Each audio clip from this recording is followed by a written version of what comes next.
Welcome to Ahmad Soft and Solution.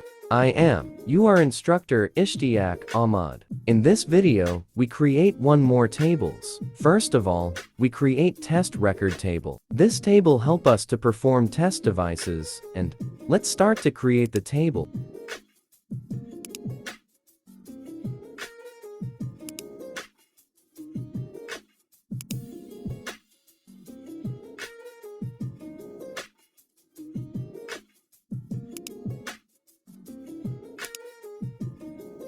Select Design Mode.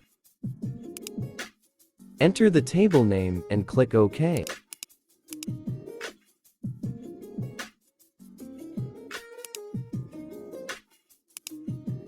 Copy one by one all field name and paste it.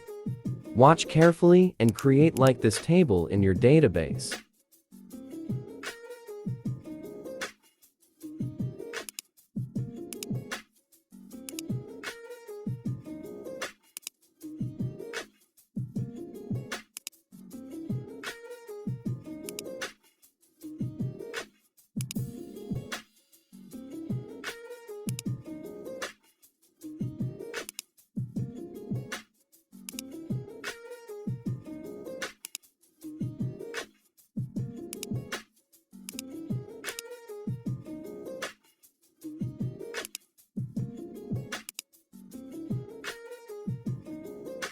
Close this table and click Yes. Please like and subscribe my channel for more videos.